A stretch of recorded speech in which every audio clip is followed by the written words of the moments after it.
this was to prepare the way of the Lord.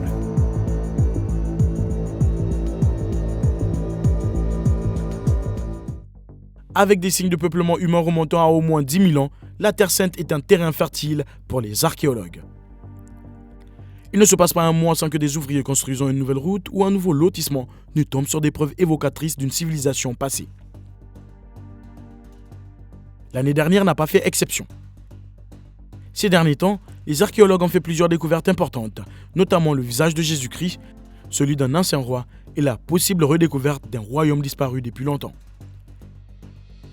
Dans la vidéo d'aujourd'hui, nous allons donc nous intéresser à d'anciennes découvertes bibliques qui ont révélé des messages cachés. Le christianisme est l'une des religions les plus répandues dans le monde.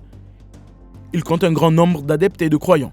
Et même pour ceux qui n'adhèrent pas nécessairement de manière stricte à cette religion, elle a toujours des implications significatives et essentielles dans l'histoire de notre monde. Et quelle est la caractéristique partagée par toutes les grandes religions du monde ? Un texte sacré, généralement sous la forme d'un grand livre, qui contient et explique les principes et les doctrines de la religion. Des lois dont on dit qu'elles ne viennent pas d'un homme ordinaire, mais de disciples de Dieu ou de Dieu lui-même. Pour les chrétiens, ce livre est la Bible. Il existe de nombreuses interprétations, mais les enseignements fondamentaux sont les mêmes. Les histoires qu'elle contient agissent comme des boussoles morales ou des chemins vers la vérité universelle que tous les humains recherchent à des degrés divers. L'importance de ce texte est à l'origine de la nouvelle à la fois alarmante et passionnante survenue à Nicosie, à Chypre, où les autorités ont signalé la découverte d'un manuscrit soupçonné d'être une version extrêmement ancienne de la Bible. Les autorités de Chypre du Nord pensent qu'il s'agit d'une Bible écrite en syriaque, un dialecte de la langue maternelle de Jésus. Le manuscrit a été découvert lors d'un raid de la police contre des contrebandiers d'antiquités présumés. Lors d'une audience au tribunal, la police chypriote turque a déclaré que, selon elle, le manuscrit pourrait avoir entre 1500 et 2000 ans. D'après les photographies qui ont été mises à disposition, le manuscrit contient des passages de la Bible écrites en lettres d'or sur du vélin et reliés entre eux de façon très lâche. Sur une page, on trouve le dessin d'un arbre et sur la page suivante, une écriture syriaque sur 8 lignes. Cependant, les spécialistes ne s'accordent pas sur l'origine du manuscrit et ne savent pas s'il s'agit d'un original, ce qui lui confère une grande valeur, ou d'un faux. L'utilisation de lettres dorées sur le manuscrit a conduit certains spécialistes à penser que son âge était probablement postérieur à 2000 ans. Selon l'éminent expert Peter Williams, directeur de la Tyndale House de l'Université de Cambridge, qui s'est adressé aux journalistes, « Je pense que le manuscrit a très probablement moins de 1000 ans. » La relique a été placée en détention par les autorités chypriotes turques et 9 personnes sont actuellement en garde à vue dans l'attente d'enquêtes complémentaires. Selon leur dire, d'autres personnes sont recherchées en rapport avec la découverte. L'enquête a permis de découvrir de la dynamite ainsi qu'une statue de prière et une sculpture en pierre représentant Jésus qui proviendraient toutes deux d'une église située dans la partie du nord tenue par les Turcs. Les personnes arrêtées ont été accusées de fouilles illégales, de possession d'explosifs et de trafic d'antiquités, selon la police.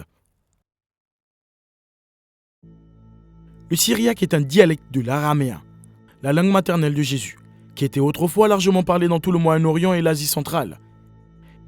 Il est toujours pratiqué dans l'église syrienne orthodoxe en Inde et est utilisé dans les pays du monde entier où il y a des chrétiens syriens.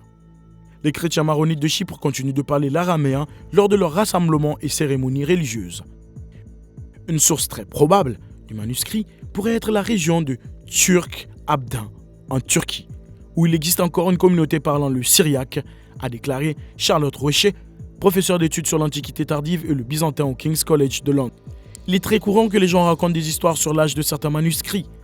C'est le cas par exemple du Codex Yunan, qui a été daté au Carbone au XIIe siècle, mais qui a été présenté comme datant d'une époque antérieure. J.F. Quackley, spécialiste des manuscrits à la bibliothèque de l'université de Cambridge et membre du Wolfson College, a suggéré que le livre pourrait avoir été écrit bien plus tard, après avoir effectué des recherches supplémentaires sur des photographies du livre. Toutefois, pour le déterminer avec une certitude absolue, des recherches supplémentaires seront nécessaires. Dans le cadre d'une autre fouille archéologique, un nouvel ensemble de manuscrits de la mer Morte, d'anciens fragments de textes bibliques datant de près de 2000 ans et dont on pense qu'ils ont été cachés pendant une révolte juive contre Rome, a été découverte dans un désert israélien. L'autorité israélienne des Antiquités a indiqué qu'une expédition archéologique de 4 ans avait mis au jour des parties du livre des 12 prophètes mineurs, dans les livres de Zacharie et de Nahum.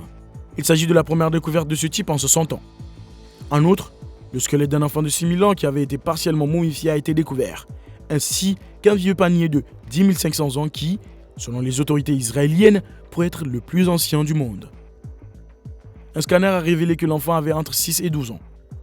La peau, les tendons et même les cheveux étant partiellement conservés. Parmi les textes retrouvés, qui sont tous en grec, figure Nahum 1, versets 5 à 6, qui dit « Les montagnes tremblent à cause de lui, et les collines se fondent. La terre se soulève devant lui, le monde et tous ses habitants. Qui peut résister à sa colère? Qui peut résister à sa fureur?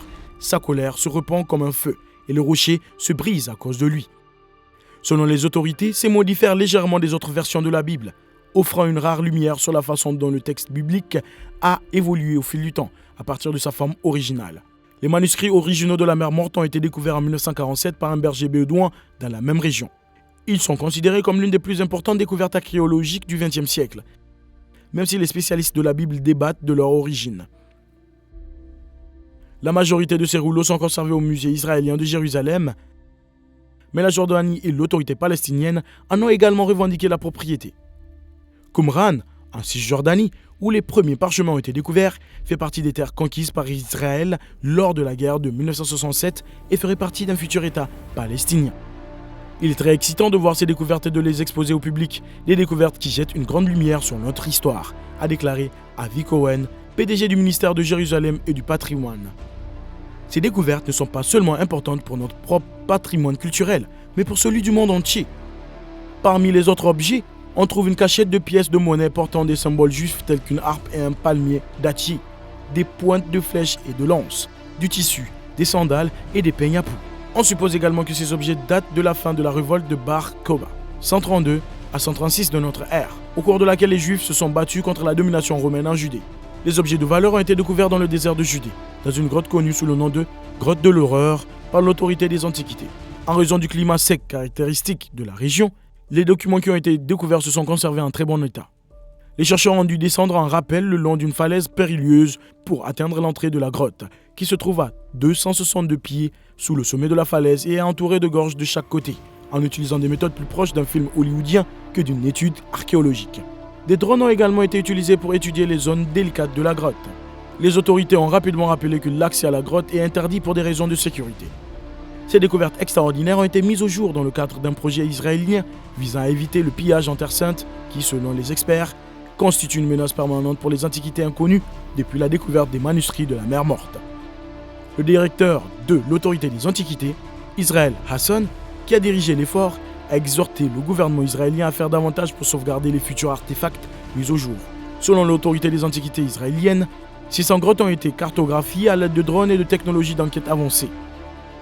Outre la découverte récemment signalée, une vingtaine de grottes pourraient encore contenir d'importants artefacts. Les fragments contiennent de très petites quantités de textes de l'Ancien Testament, mais ils ont quelque chose à offrir aux chercheurs. Le professeur Fidanzio a noté qu'ils témoignent de la fluidité textuelle, c'est-à-dire le moment où le texte biblique n'était pas encore stable ou fixe. Ce n'est que plus tard que les écritures ont été canonisées, fixées, puis transmises jusqu'à nos jours avec une grande fidélité.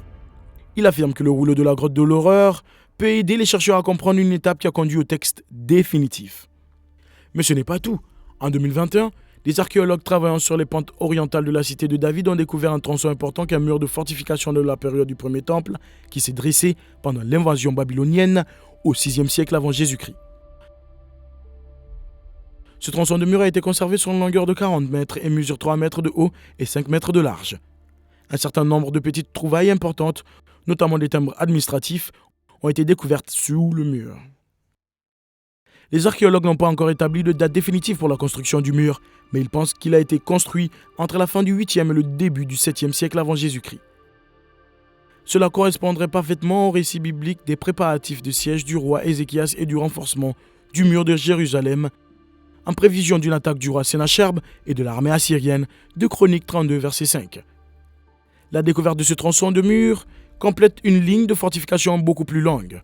Des tronçons distincts de cette muraille avaient été découverts auparavant à chaque extrémité, à l'est et au sud de la ville.